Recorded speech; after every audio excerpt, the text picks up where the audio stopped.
in Unit 7 Part 2, we're going to continue to move on to more difficult problems to solve.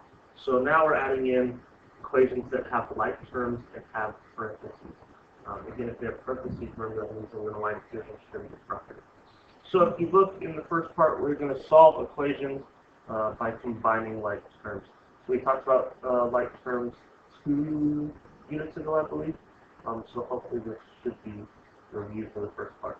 So the directions here to solve each equation and check your solution. So for number 1, again, like always, I'm going to start by boxing and rewriting. So that's 13t minus 7 minus 10t equals 2. I'm going to go to the sign of the variable, or at least that would be my normal thought process. Once you get over here, you'll notice that there's a 13t and a negative 10t, both on the same side. If I have like terms on the same side, I have to put them together before I do anything else. So 13t minus 10t gives me 3t. So I have 3t minus 7 equals 2. And now at this point, I'm just back to a two-step equation like we did in part 1. I have a negative 7 over here, so I need to add 7 to both sides. Again, the reason why I'm adding 7 is because I want to get the variable by itself. So now I have only variables on the left side and numbers on the right side. And now I have 3 times t, so to undo that, I need to divide. 3 divided by 3 is 1, so I just get t equals 3. I need to check my solution.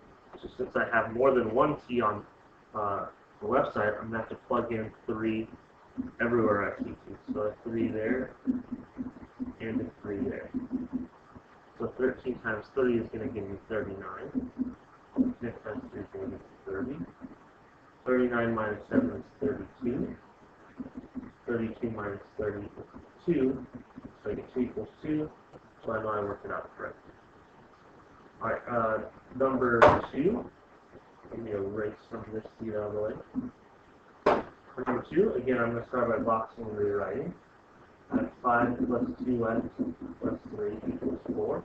If you look at this one, I don't have like terms that are x's, but I do have 2 constants. So those still count as like terms. So I want to put those together first. Positive 5 and positive 3 equals positive 8. And now I have a two-step equation. So I'm going to subtract 8 from both sides to get just x's on the left and just constants on the right. And now to get x by itself, I need to divide with 2 times 2x with multiplication. So I'll wind up with just x equals negative 2. And then I'll let you guys plug that in to see if it works. Moving on to the next section, again, we're starting to get a little bit more complicated. It says to solve equations using distributed properties.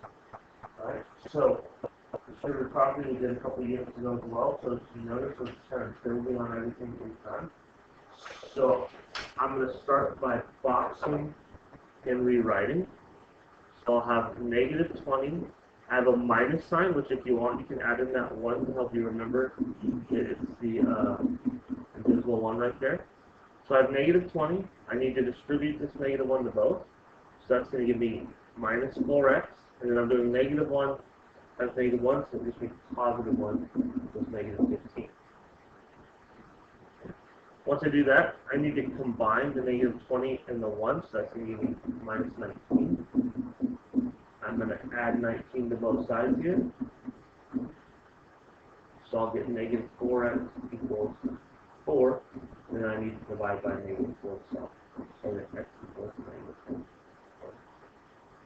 It asks me to check the solution, which as these equations get bigger and bigger, it's going to be a little bit trickier to check. But if you just keep track of everything, you should be alright. So I plug in a negative 1 for x, and then it's just a matter of working all this out. So 4 times negative 1 is negative 4. If you notice, I'm doing order of operations, so I'm staying inside these parentheses. And now I have negative 20 plus a positive 5, plus minus negative plus positive. So I get negative 15 equals negative 15. So I know that my solution is correct. Okay. So as we get through this, just a little bit more work each time. Number 2, I'm going to leave for you guys. If you notice, it's a little bit easier to practice. I shouldn't leave.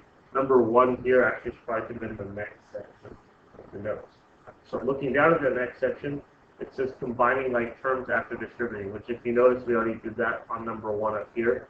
I just kind of got ahead of myself. So, again, I will start by boxing and rewriting.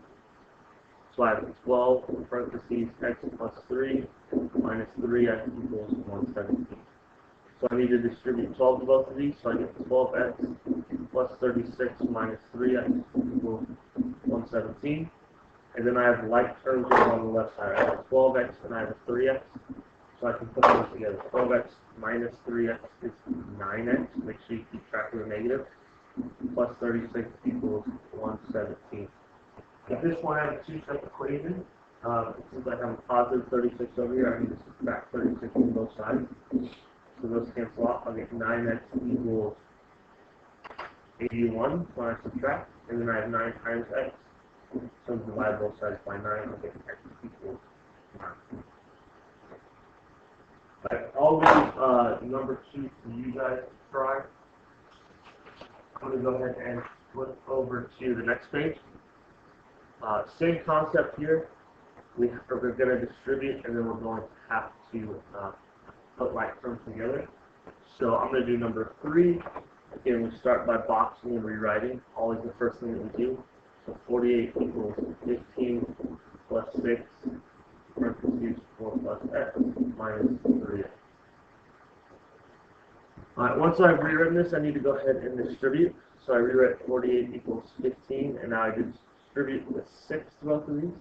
I'm going to get plus 24 plus 6x minus 3x. If you look on the right side now, I have 15 and 24 are like terms, and I have 6x and negative 3x are like terms. So I need to put those together. So I get 48 equals 39 plus 3x. And now I'm down to the two-step equation. So I need to add or subtract first. This is a positive 39, so I'm going to subtract. I'm subtracting the 39 because I want to make sure I wind up with just x's on one side. So on the right side, I only have x's. Since it's 3x, I need to divide both sides by 3. So I'll get 3 equals x for my final answer there.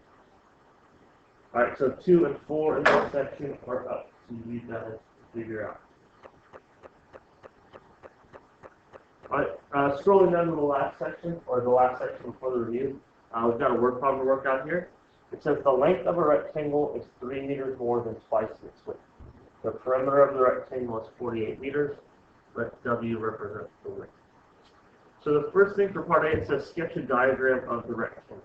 So I'm going to draw a rectangle here, and I need to label it. So I know the length of a rectangle is 3 meters more than twice its width. So twice its width is 2W. 3 meters more tells me to add 3. So my length is twice my width plus 3, and then my width I'll just label W. And then the perimeter for all of this is 48. So that's part A. Part B tells me to write an equation for the perimeter of the rectangle. So the perimeter of the rectangle in general is 2W plus 2L. So in this case, my perimeter is 48, so I can plug in 48. 2 times my width, which is just W, plus 2 times my length, which is 2W plus 3.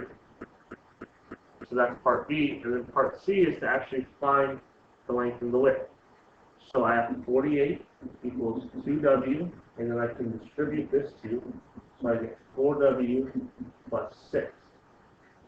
I have like terms on the right side, 2W plus 4W is 6W plus 6, and now I need to solve for W. So I subtract 6 from both sides, I'll get 42 equals 6W, then I'll divide both sides by 6, so I'll get 7 equals W. So my width is going to be 7 meters. The meters is the unit I'm working in. But if you realize 7 says find the length and the width. So if the width is 7, then to find the length, I need to plug in 7 for W. The 2 times 7 is 14, plus 3 is 17 meters. So my width is 7 and my length is 17. Alright, the last part is review problems, which are always for you, and that's it for Unit 7 Part 2.